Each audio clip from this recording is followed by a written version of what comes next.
सभी स्वाध्याय में जुड़े हुए भाई बहनों को प्रणाम। हम लोग आज चर्चा करेंगे ऋषि विश्वामित्र का जीवन दर्शन क्या है, उससे क्या लाभ ले सकते हैं हम लोग।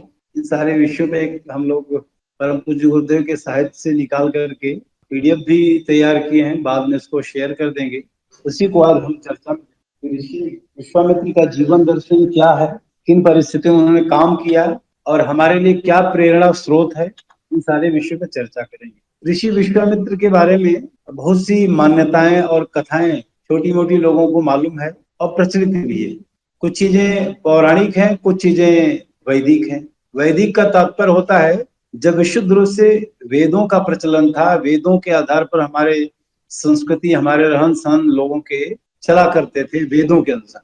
फिर बाद में जो अवतार हुए उससे अलग अलग अवतारों के पुराण बने। उन पुराणों के अनुसार जो तात्कालिक बातें थी, तात्कालिक समस्याएं थी, उनका निदान किया गया।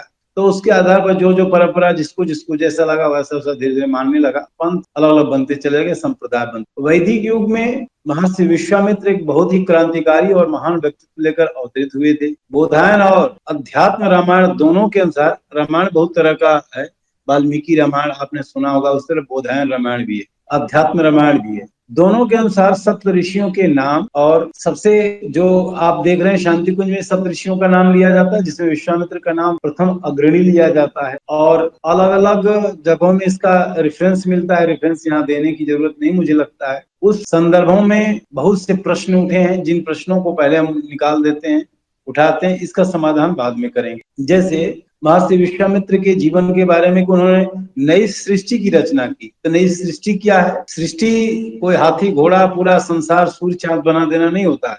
सृष्टि रचने का तात्पर्य यहाँ है कि जो मान्यताएं हैं, जो एक प्रचलन रीति रिवाज है, उन रीति रिवाजों से हट करके एक नए रीति रिवाजों का एक शुभारंभ कर देना। परम पूज्य गुरुदेव इस युग के विश्वामित्र हैं। उन्होंने पूरे युग को एक नए रीति रिवाज दिया, एक नए सांचे में एक पूरी दुनिया को बदलने का कार्य शुरू किया। तो ऋषि विश्वामित्र की तरह परम पूज्य गुरुदेव ने भी काम किया। तो ये दोनों सिमिलर है, दोनों एक ही जैसे। त्रिशंकु को सदैव स्वर्ग भेज देना, किसी जीवित व्यक्ति को स्वर्ग में भेज देना, ये भी एक मान्यता है। इसका आगे हम चल करके निवारण करेंगे। जीवन रक्षा के लिए कहा जाता है कुत्ते की मांस खाया, किन परिस्थितियों में खाया, उसकी चर्चा भी करेंगे। ब्रह्म ऋषि और राज ऋषि के सैद्धांतिक प्रश्नों को लेकर वशिष्ठ ऋषि से निरंतर संघर्ष करना पड़ा, इसका क्या अर्थ है, इसके बारे में भी हम जानेंगे। इसी तरह से और भी कुछ प्रश्न उठे हुए आए हुए हैं, जिनका निदान हम समय समय पर आपको आगे चलकर बताते रहेंगे। बिना किसी नरमेध यज्ञ किए किसी को रोग मुक्त कर देना, जैसे राजा हरिश्चंद्र को, और मेनका के द्वारा ऋषि विश्वामित्र का जो तपोबल था वो भंग किया गया। ये अनेक बातें इनके जीवन से जुड़ी हुई हैं, लेकिन इसमें सत्य और तथ्य कितना है, इन बातों को हम समझने का प्रयास करेंगे। ज्यादा ये मनोवैज्ञानिक तरीके से ही या आपके साथ में जो बात रखने जा रहे हैं वो रहेगी। इसमें बहुत कुछ पौराणिक नहीं रहेगा। इन कथाओं और वैदिक सूत्रों के आधार पर हम ये जान पाते हैं कि क्रांतिकारी कार्यों को खोज कर प्रकाश में लाना बहुत मनोरंजक और जिज्ञासु भरा होता है, जिसको परम पूज्य गुरुदेव ने यहाँ पर स्थापित किया है। वाङ्मय 9 गायत्री महाविद्या का तत्व दर्शन, उसी में से इन चीजों को हम लोगों ने लिया हुआ है। यद्य प्राचीन काल की घटनाओं का यथा तथ्य विवरण देना उतना सरल नहीं है, किंतु उनका वैज्ञानिक आधार पर विश्लेषण करना अनुचित नहीं होगा। ऋग्वेद के मंत्रों से सिद्ध होता है कि उन दिनों दृष्टा, पर्जन्य, द्यावा, पृथ्वी जैसे आदि देवताओं के स्थान पर इंद्र, वरुण, अग्नि, सूर्य, सोम जैसे देवता अधिक लोकप्रिय थे। राजनीतिक, सामाजिक और सांस्कृतिक नेतृत्व ऋषियों के हाथ में था, जो मंत्र दृष्टा होने के साथ साथ अच्छे योद्धा भी हुआ करते थे। शस्त्र और शास्त्र दोनों का उनको अच्छा ज्ञान होता था, जिससे समाज की वे रक्षा करते थे। इसीलिए अपनी गायत्री विद्या की परंपरा में सभी लोगों के निवेदन किया जाता है कि आप जितना जप करते हैं उसका आधा ध्यान करिए, उसका आधा प्राणायाम करिए, उसका आधा आसन करिए, ताकि शारीरिक और मानसिक दोनों विकास हो सके। एक दिन हमने पोस्ट भी डाला था परम पूज्य गुरुदेव का कि किस प्रकार से जब शारीरिक और मानसिक दोनों विकास होता है तो वो पूर्ण श्रम बनता है। अकेले दोनों में से एक रहने से वो अधूरा ही रह जाता है। दो तरह के वर्गों में समाज बंटा हुआ है भारतीय समाज। एक आर्य कहा जाता था और एक अनार्य कहा जाता था। तो दोनों में संघर्ष होता था। इसी कारण से शायद अपने शरीर बल को भी विकसित किया था उस समय ऋषियों ने। तो आर्य जो अपने को सुसंस्कृत मानता है उसको आर्य कहते हैं। अनार्य दस्यु जिसको किनको कहते हैं, जो परंपराओं को नहीं मानता, बेमेल का चलता है, अनुशासन को नहीं मानता है, इसको दस्यु या अनार्य कहा गया। दोनों में पारस्परिक संघर्ष होता था, जिसके कारण एक दूसरे समाज में एक दूसरे के विषय में बहुत सी अनर्गल बातें भी प्रचलित हो चुकी। आगे चलकर दोनों सभ्यताओं में समन्वय भी स्थापित हुआ। आर्य और अनार्य दोनों एक हो गए। अभी वैसी स्थितियां नहीं है। दस्युओं के जो उपास्य देव थे वो शिवलिंग की उपासना करते थे। उन देवों को आर्यों ने भी बाद में अपनाया, जिनको शंकर के रूप में जाना जाता है। भगवान शंकर ये दस्युओं या अनार्यों के इष्ट थे। ऐसी ही सामाजिक और राजनीतिक परिस्थितियों में विश्वामित्र का जन्म हुआ। सप्त सिंधु में उस समय भरत, त्रिस्तु, भूजय, भूजन्य, मरुत, भृगु, पृथु आदि ऐसे प्रमुख कुल थे जो भारत वंश में राज्य करते थे। उन्हीं कुलों में से एक कुल भरत वंश था, जिसमें ऋषि विश्वामित्र पैदा हुए। वे जन्हू के प्रपौत्र, इनके परदादा का नाम जन्हू था और कुशिक के ये पौत्र यानी दादाजी थे। महाराज गाधी के पुत्र थे, गाधी और के पुत्र थे।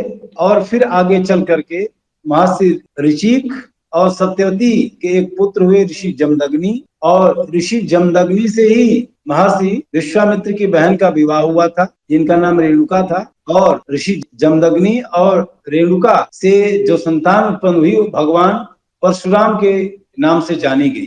तो परशुराम के पिता जमदग्नि ऋषि हुए।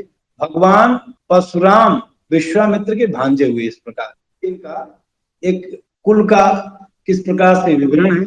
विश्वामित्र की बहन रेणुका की शादी ऋषि जमदग्नि से हुई थी।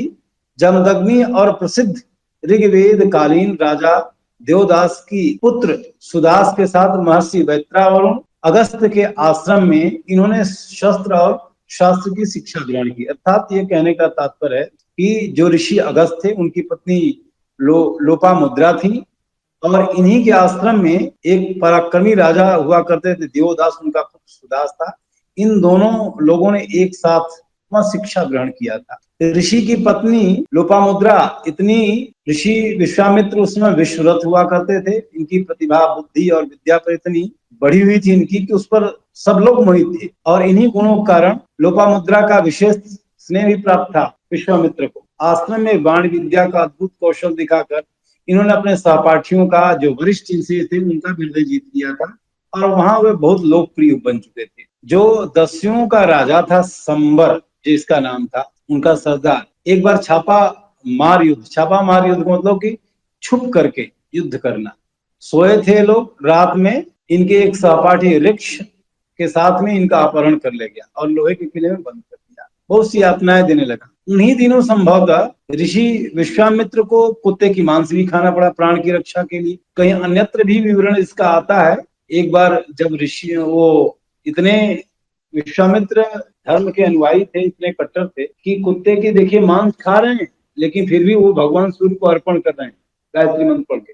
भगवान सूर्य स्वीकार नहीं करते हैं, तो उनके मन में ऐसा भाव आता है। तो उन्होंने कहा कि भगवान, मैं स्वायत्त धर्म की रक्षा के लिए खा रहा हूँ, बाद में प्रायश्चित इसका सुधार कर तत्व शुद्धि से। तो फिर ऐसा किया, बहुत सी यातनाएं देने लग गया। रजोगुण से परिपूर्ण थे ऋषि विश्वामित्र।